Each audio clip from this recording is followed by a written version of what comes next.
Welcome to Meenakshi சமையலுங்க. இன்னைக்கு வந்து நாட்டுக்கோழி குழம்பு காரசாரமா எப்படி வைக்கிறதுன்னு எண்ணெய் காஞ்சிருக்கு. இப்ப வந்து பட்டை, கிராம்பு, ஏலக்காய் எல்லாம் போட்டுருவோங்க.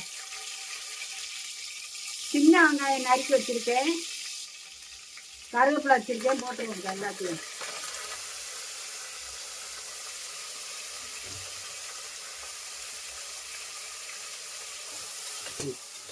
இப்ப இதை நல்லா கிண்டிக்கிறோங்க. நல்லா கிண்டட்டும், வெங்காயம் நல்லா வதங்கட்டும். இப்ப வெங்காயம் வதங்கிருச்சுங்க. இப்ப தக்காளியை போட்டுருவோம். தக்காளியை போட்டு தக்காளி நல்லா வதங்கட்டும். இப்ப பாருங்க, தக்காளி நல்லா வதங்கிருச்சு. இந்த சமயம் வந்து நம்ம இஞ்சி பூண்டு பேஸ்ட் போட்டுக்கிறோம்ங்க. 2 ஸ்பூன் போட்டுக்கிறேன். நல்லா கிண்டி விட்டுக்குருவோம். இப்ப பாருங்க, நாட்டுக்கோழி குழம்புக்கு ரொம்ப ரொம்ப முக்கியமானது சின்ன சீரகம், மிளகு, சின்ன வெங்காயம் 100 போட்டு அரைச்சி வச்சிருக்கேன். அதையும் போட்டுருவோங்க. போட்டு நல்லா வதங்கட்டும்ங்க. இப்ப பாருங்க, மிளகு, சின்ன சீரகம், சின்ன வெங்காயம் எல்லாம் நல்லா கொதிச்சுக்கிட்டு இருக்கு. இப்ப சிக்கன் குழம்பு பொடியை நம்ம போடுவோங்க. போட்டு இதையும் நல்லா ஒரு கிண்டி விட்டுருவோம். இப்ப பாருங்க, வீட்டுல அரைச்சு வச்சிருக்கேன். அது வந்து 2 ஸ்பூன் நம்ம போட்டுக்கிறோம். அது போட்டாதே ரொம்ப நல்லா இருக்கும். கோழி குழம்பு, நாட்டுக்கோழி குழம்பு போட்டுட்டேன். இப்ப நல்லா கிண்டி விட்டுக்கிறோம்ங்க.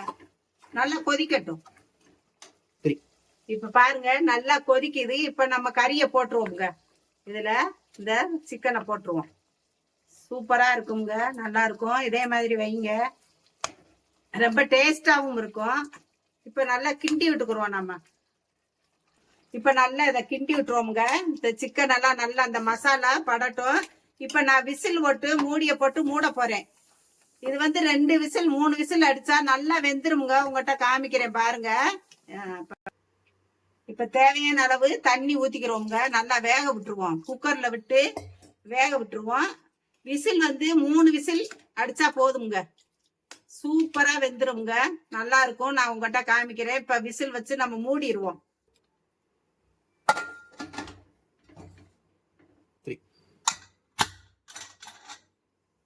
குழம்பு ரெடி ஆயிடுச்சுங்க. இப்ப பாருங்க, சூப்பரா இருக்கு. இது மாதிரி நீங்க செஞ்சு சாப்பிடுங்க, ரொம்ப நல்லா இருக்கும். சாப்பாடு ரெடி ஆயிடுச்சு. நான் குக்கர்ல வச்சுட்டேன். இது மாதிரி செஞ்சு சாப்பிடுங்க. என்னுடைய சமையலுக்கு லைக் பண்ணி, ஷேர் பண்ணி, சப்ஸ்கிரைப் பண்ணுங்க. எனக்கு ஆதரவு கொடுங்க. ரொம்ப நன்றி, வணக்கம்.